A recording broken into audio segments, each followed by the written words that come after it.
Hey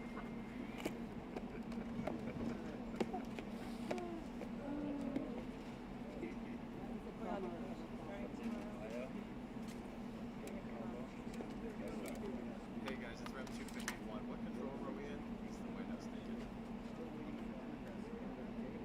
2 then 9. Okay, thank you. Thanks. President wants the oval.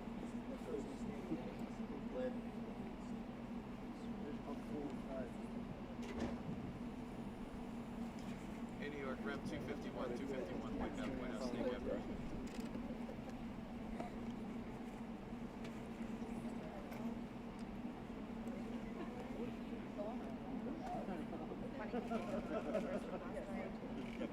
Ooh, that'll be I was thinking about that in my head. It's like, if you guys want some microwave fish fillet. Yeah. Yeah.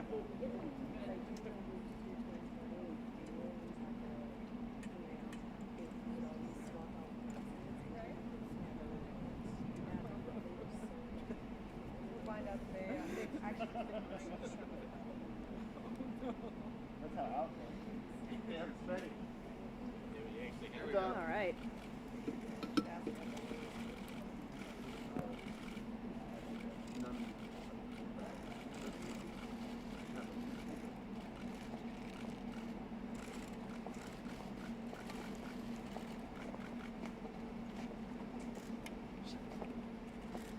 We just finished a great lunch with the president, the vice president, members of the president's team to talk about how we get more funding for border security, but also, how do we find a way to negotiate with Democrats? It's unfortunate this was supposed to be a bipartisan lunch, but not a single Democrat offered to come here and negotiate how we end this partial shutdown.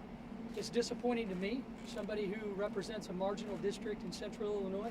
But we want to see our TSA agents get paid. We want to see our air traffic controllers get paid. We want to see our border patrol agents get paid.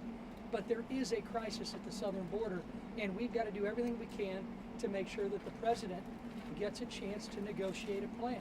Now, the president has put on paper a plan of action, given it to the Democrats. This is something to negotiate from, but if you don't show up at the table, how in the world are we ever going to come to a solution? So with that, my name's Rodney Davis from Illinois. I'll turn it over to Susan Brooks. Thank you, Rodney. I am too very disappointed because the president, the White House, did invite the Democrats to the table. This was about coming to the table and having a discussion. And that's what we're asking them to do, is to come to the table, have a discussion, negotiate issues around border security, negotiate a way to reopen this partial shutdown of the federal government, something we don't want at all. We absolutely don't want this. But we do know that there are unprecedented numbers of people coming to the border right now, particularly, and what has changed, because people have come to the border for years, there's no question about that, but we are seeing unprecedented numbers of families coming to the border, unprecedented numbers of unaccompanied children coming to the border. And yes, unaccompanied children have come since 2014, but the numbers in the last couple of months have really moved us to a crisis phase. And we don't have the resources to take care of that. And so this is a discussion about taking care of all of those families, but it's also a discussion about how do we stem the flow. And that's what barriers, as a former U.S. attorney, having been involved in law enforcement, barriers work. Barriers slow things down. Barriers provide more opportunity for Customs Border Protection, our law enforcement, to deal with the flow. And so that's what we have to have this discussion.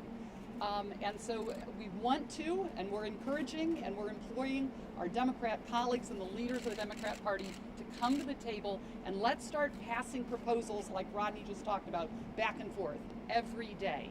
That's what I'd like to see. I'd like to see proposals going back and forth every day and negotiate and reopen this government as quickly as possible. And Brad. Yeah, thank you. Brad Wenstrup from Ohio. This is a multifaceted crisis that we're facing. It's a humanitarian crisis, it's obvious. For those who don't know, my background is that of a physician. And I'm concerned, especially as I represent Southern Ohio, one of the concerns that we have taking place is that what's going on in our country, a cancer on our society, is the opioid problem. So we can touch on a lot of these things, and that's one of the key issues in my district.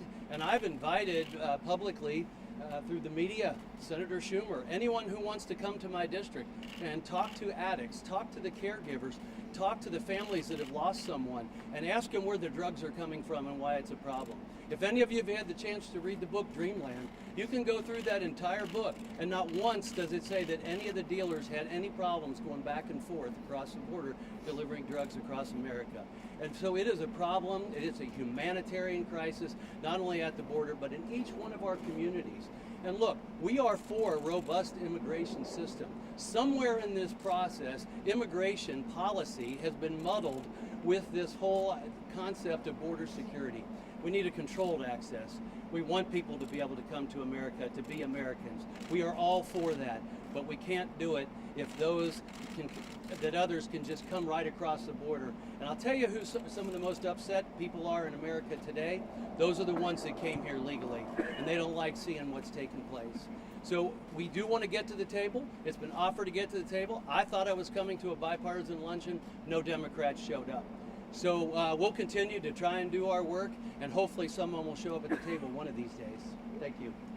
What do you say to the 800,000 federal workers who are also increasingly facing family crises? Hold tight on the questions. We got a couple more guys that are going to make some comments. My name's Jody Arrington. I'm a representative from the great state of Texas, and we're on the front lines here. And I'll tell you, this is absolutely a crisis, and this is national security.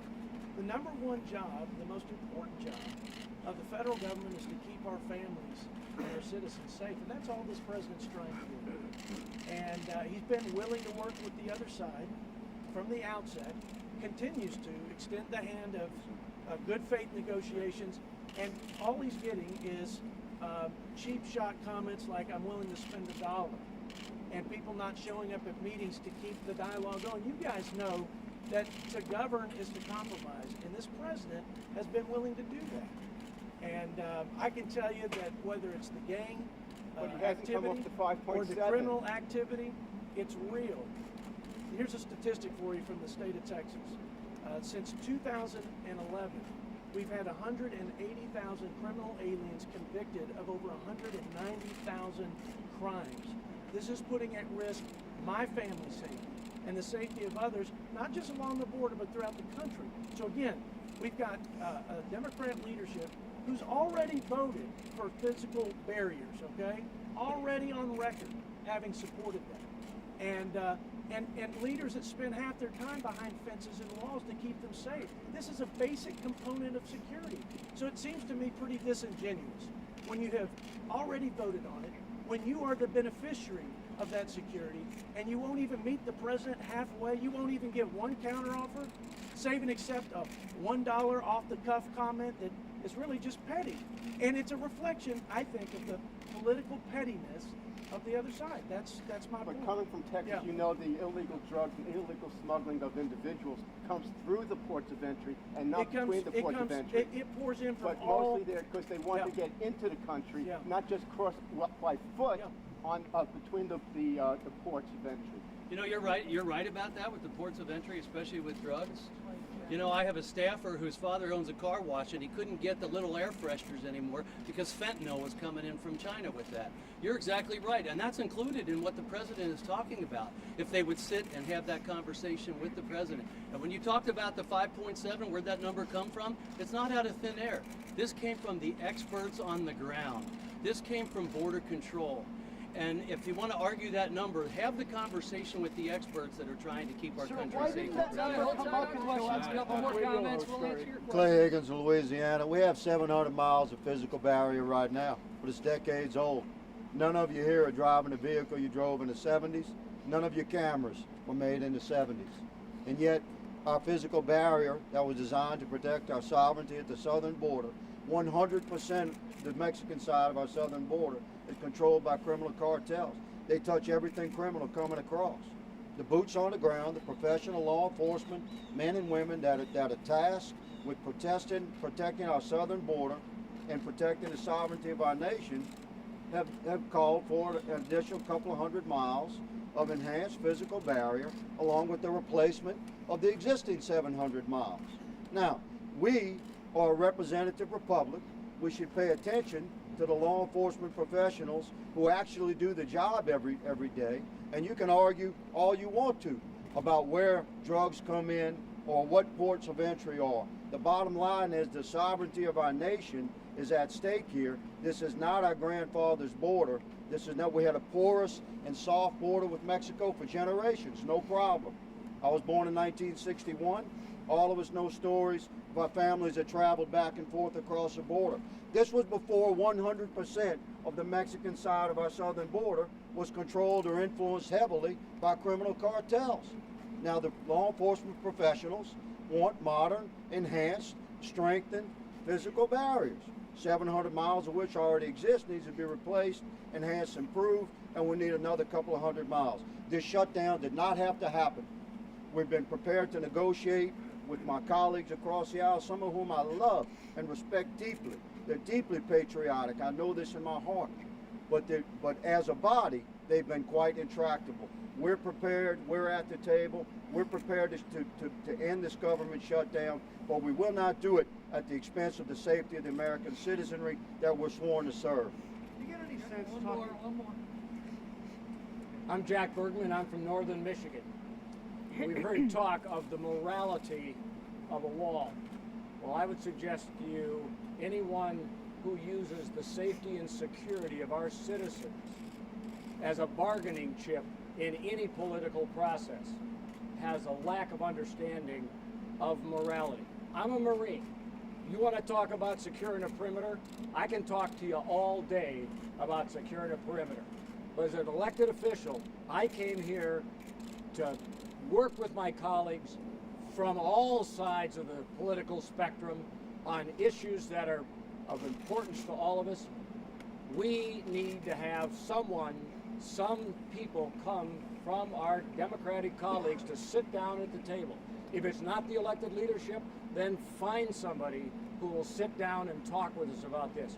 We owe it to our citizens, and we owe it to the people who want to come to our country legally and go through our processes. 800,000. Who asked the first question about 800,000 people? Your sense talking to the president, is there any wavering? How long is he willing to keep the government shut down to get his? I think the question is the president has laid out what he thinks a good plan is. He's put a deal on the table. The sheer fact that no Democrats here to even talk with us, I think shows the lack of willingness to compromise. Congressman, Where are they? I mean, where are they? Good sir? He's the one that walked out when the leadership What- came here. You remember? What's your question? Go ahead. I mean- no, what's your question? Most polls show that the public holds the president and Republicans responsible for this shutdown. Continue to begin without compromising on the $5 billion figure. I think it's pretty telling. This was supposed to be a bipartisan lunch, and the sheer fact that not a single Democrat was able to show up is pretty telling as who wants to negotiate and who doesn't. But that message right now, you're losing in the Congressman- court of public opinion. You're losing in the court of public opinion. Well, the facts are the facts. We're here. We were here to negotiate. We were here to talk with our fellow Democrat legislators, and not a single one showed up. Reopen and then we'll be here. Congressman, let me ask you. May I make a comment about your question? This is this is why this president was elected. Is that you're asking questions related to polls. Come to the mic, This please. this president isn't taking polls. This president has the pulse of this country, and he understands that the safety and security of the American people is his first job. And he's doing what he believes is right, and he's doing his first job, and he's doing it in a way that I think the American people expect us to, and that's willingness to negotiate and compromise.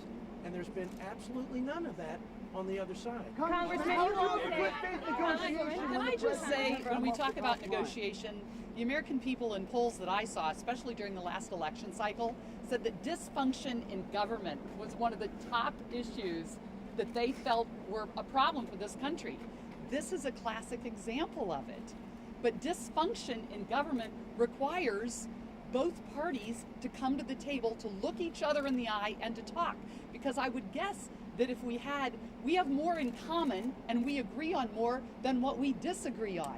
And those issues that we might disagree on, which maybe it is the amount that should be spent on the barrier wall, let's at least get a rational counteroffer and begin the negotiations. That's what the people of this country want. They said they would if want you border open up the security and they government. want negotiation. They want us to function like a democracy should function, which is members of Congress, and we have many friends across the aisle. And yes, we are talking to our friends across the aisle.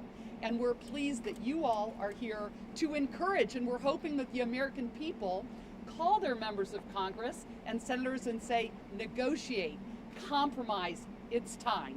It's time for the country, and too many people are suffering. You all said you wanted to reopen. Democratic funding bills. Did you get an update?